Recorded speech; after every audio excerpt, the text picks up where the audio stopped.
அந்த காலத்தில் பெண் குழந்தைகள் இறந்து போயிருப்பாங்க இல்லையா, அதே ஆன்மா மீண்டும் பிறந்து தன்னுடைய வாழ்க்கையை நல்லபடியாக வாழ்றதுக்காக வர்றவங்க தான் கடகராசி பெண்கள் அப்படின்னு சொல்லப்படுது. அப்போது நீங்கள் வந்து தொழில் அமைக்கிறதாகட்டும், லைஃப் பார்ட்னர் அமைக்கிறதாகட்டும், யாராவது சொல் பேச்சு கேட்டுக்கிறது நல்லது. ஏன் அப்படின்னா, இப்போ சில பேர் சொல்லலாம், நான் மகரத்தை தான் கல்யாணம் பண்ணியிருக்கேன், நான் ரொம்ப நல்லா தான் இருக்கேன் அப்படின்னா, அப்போ எல்லாமே கரெக்டாக போயிட்டு இருக்குன்னு அர்த்தம். ஆனால் கடக பெண்களுடைய ஒரு டிராபேக் என்னன்னு பார்த்தோம். இந்த தீபாவளிக்கு பாரம்பரிய இனிப்பு வகைகளை பாரிஸ் நாட்டு சர்க்கரையில் செய்து மகிழுங்கள். முந்திரி திராட்சை முழுசா இருக்கு. ஆச்சி பாயாசம் மிக்ஸ், ஒன்று வாங்கினால் ஒன்று இலவசம். ஆச்சி ராயல் குலோப் ஜாமுன் மிக்ஸ், ஒன்று வாங்கினால் ஒன்று இலவசம். குமுதம் நேயர்களுக்கு எனது வணக்கங்கள். இன்னைக்கு நம்ம பார்க்க போற விஷயம் என்னன்னா, ஸ்பெஷலா பெண்களுக்காகவே 12 ராசியில் இருக்கக்கூடிய பெண்களுடைய வாழ்க்கை எப்படி இருக்கும் அப்படின்னு. இது முழுக்க முழுக்க பெண் குழந்தைகளுக்கும் பெண்களுக்கான ஒரு கணிப்பு அப்படின்னே சொல்லலாம். இது வந்து ஆண்களுக்கு அப்படிங்கிறது ஸ்பெசிஃபிக்காக இங்கே சொல்ல முடியாது. அதனால் ஃபுல்லாகவே இது பெண்களுக்காக நம்ம வந்து 12 ராசிகள் இருக்கக்கூடிய பெண்களுக்கு என்னென்ன நடக்கும், அவங்களுடைய வாழ்க்கை எப்படி இருக்கும் அப்படிங்கிறத பற்றி நம்ம இதில் பார்க்கலாம். கடகராசி. கடகராசி பெண்கள் அப்படின்னாலே இவங்க தாய் போல் கருணை இருக்கவங்க அப்படின்னு தான் கடகராசி பெண்களை சொல்லணும். கடகராசி பெண்களுக்கு வந்து குரு அனுகிரகம் ரொம்ப அதிகம். ஏன்னா குரு உச்சம் கடகராசியில் அப்படிங்கிறப்போ குரு ஸ்தானமாகவே உங்களுக்கு பார்க்கப்படுது. கடகராசி பெண்கள் எப்படின்னா, இவங்களுடைய பிறப்பே எப்படி சொல்லப்படுதுன்னா, முன்னோர்கள்லாம் இருக்காங்க இல்லையா, அந்த முன்னோர்களில் பெண் தெய்வமால வழிபட்டுட்டு இருப்பாங்க, குலதெய்வமால வழிபட்டுட்டு இருப்பாங்க. ஒரு 10 வயசு 15 வயசுக்குள்ள அந்த காலத்தில் பெண் குழந்தைகள் இறந்து போயிருப்பாங்க இல்லையா, அதே ஆன்மா மீண்டும் பிறந்து தன்னுடைய வாழ்க்கையை நல்லபடியாக வாழ்றதுக்காக வர்றவங்க தான் கடகராசி பெண்கள் அப்படின்னு சொல்லப்படுது. அப்போது நீங்கள் வந்து ஓல்டு சோல்ஸ் அப்படின்னு சொன்னாலும் நீங்கள் வயதான ஆன்மாக்கள் கிடையாது. எல்லாமே எக்ஸ்ப்ளோர் பண்ணி பார்க்கக்கூடியவங்க. மற்றவங்க இந்த குழந்தை போல், அந்த குழந்தை எப்படி என்ன பண்ணினாலும் துருதுருன்னு இருக்குமோ அந்த மாதிரி ஒரு அமைப்பை தான் வந்து கடகராசி பெண்கள் அப்படிங்கிற அந்த அமைப்பை நீங்கள் வாங்கிட்டு வந்தவங்க. அப்போ நாங்கள் என்ன மாதிரியான துறைகள்லாம் எங்களுக்கு செட் ஆகும் அப்படின்னா, கடகராசி பெண்கள் இப்போ நீங்கள் வந்து பூசம், புனர்பூசம், ஆயில்ய நட்சத்திரம் அப்படின்னு சொல்கிறோம் இல்லையா, பெரும்பாலும் உங்களுக்கு சர்வீஸ் ஓரியன்டான அந்த டாக்டர் தொழில் பண்ணுறது, மற்றவங்களுக்கு ஹெல்ப் பண்ணக்கூடியது, என்ன விஷயங்கிறத நோண்டி பார்க்கக்கூடியது, அந்த தேடல்கள் அப்படிங்கிறது அதிகம். கடகராசியில் இருக்கவங்க நிறைய டாக்டர்ஸ் இருப்பாங்க, ஏதாவது ஒரு பொருளை உற்பத்தி பண்ணக்கூடியவங்களாக இருப்பாங்க. இந்த உற்பத்தி, இந்த மேனுஃபேக்சரிங் அப்படிங்கிற விஷயங்கள், இது சார்ந்த தொழில்கள் இதெல்லாமே உங்களுக்கு செட் ஆகும். உங்களுக்கு 9 to 5 ஜாபுமே உங்களுக்கு செட் ஆகும். எந்த துறையாக இருந்தாலும் ஃபோக்கஸ் கரெக்டாக இருந்துருச்சு கடகராசி பெண்களுக்கு அப்படின்னா அதை நீங்கள் சரியாக செஞ்சுடுவீங்க. அந்த ஃபோக்கஸ் செதுறது, இதை செய்யலாமா அதை செய்யலாமான்னா ஒரு குழப்ப நிலைங்கிறது வந்துடும். யாராவது ஒருத்தங்க சொல் பேச்சு கேட்டு கடகராசி நடந்துக்கிட்டீங்க அப்படின்னா, அதாவது தொழில் அமைக்கிறதாகட்டும், லைஃப் பார்ட்னர் அமைக்கிறதாகட்டும், யாராவது சொல் பேச்சு கேட்டுக்கிறது நல்லது. ஏன் அப்படின்னா, கடகராசி பெண்களுக்கு வந்து சிறு வயதிலேயே நல்லது கெட்டது எல்லாமே சீக்கிரமே தெரிஞ்சிடும்.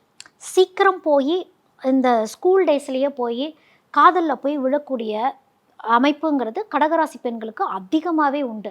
ஏன் அப்படின்னா, அன்புக்காக ஏங்கக்கூடியவங்க. அங்கே தான் சந்திரனுடைய வீடும் கூட. நீங்கள் வந்து வளர்ப்பிறையில் பிறந்தீங்களா, தேய்ப்பிறையில் பிறந்தீங்களா, உங்களுடைய மனநிலைமை எந்த அளவுக்கு ஸ்ட்ராங்காக இருக்குது அப்படிங்கிற விஷயங்கள்லாம் இருக்குது.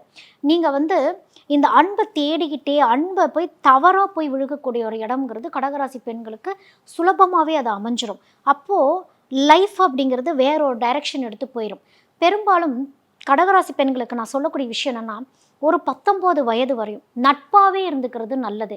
ஏன் அப்படின்னா, சனி ஏதோ ஒரு வகையில் ஒரு பாடம் அப்படிங்கிறத உங்களுக்கு சொல்லி கொடுத்து ஃபெயிலியர்ஸ் அப்படிங்கிற ஒரு விஷயத்தை வந்து கடகராசி பெண்களுக்கு காட்டிடும். ஏன்னா தொழில் முடங்கக்கூடிய ஒரு அமைப்போ, படிப்பு பாதியில் முடங்கக்கூடிய ஒரு சூழலோ சனி ஏற்படுத்தி கொடுத்துருவார். குரு எல்லாமே, குரு உச்சம் அங்கே, ஆனால் அங்கே சனி பகை. அதனால் சனி ஏதாவது உங்களுக்கு செஞ்சுக்கிட்டே ஏதாவது ஒரு படிப்பனையை கற்றுக் கொடுக்கணும், இந்த தவறுகள் நீங்கள் பண்ணிட்டீங்க அப்படின்னா உங்களுக்கு பெரிய அடி கொடுக்கணுங்கிற மாதிரியே இருக்கும். அப்போ அந்த குருவை ஸ்ட்ராங்காக நீங்கள் பிடிச்சிக்கணும்.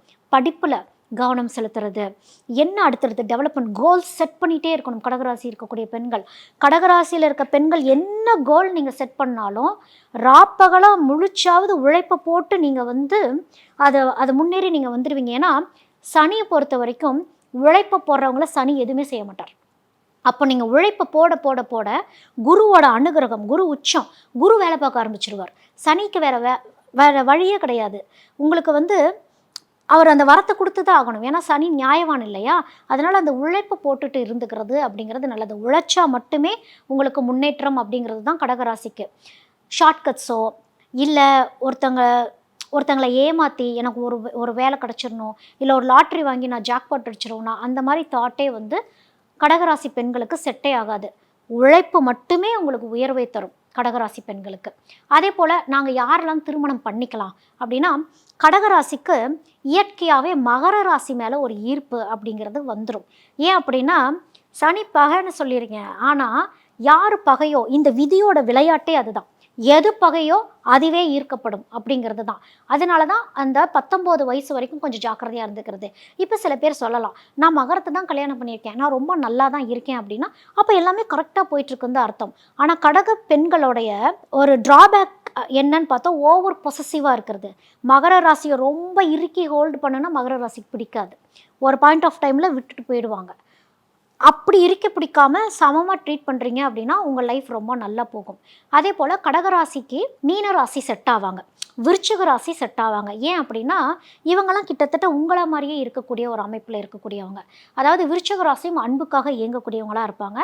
இந்த கடகம் வந்து விருச்சிகத்தை ஒரு முன்னேற்ற பாதைக்கு கூட்டிகிட்டு போகிற மாதிரி தான் இருக்கும். ஓகே, ஒரு கோல் செட் பண்ணி ஏன்னா விருச்சிகத்துக்கு பொறுமை கிடையாது. அடுத்தடுத்த லெவலுக்கு போயிட்டே இருக்கணும் அப்படின்னு இருக்கக்கூடிய ஆண்கள் விருச்சிகத்தில் ரொம்ப அதிகம்.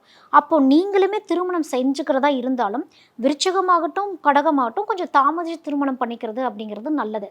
மீன ராசிக்காரங்களும் எப்படின்னா ஒர்க்கஹாலிக்காக இருக்கக்கூடிய ஆண்கள் ரொம்ப அதிகம். அப்போது நீங்கள் சமநிலையில் அன்பாக இருந்துக்கிட்டீங்க அப்படின்னா மீனத்துக்கும் கடகத்துக்கும் வந்து கொஞ்சம் செட் ஆகும்.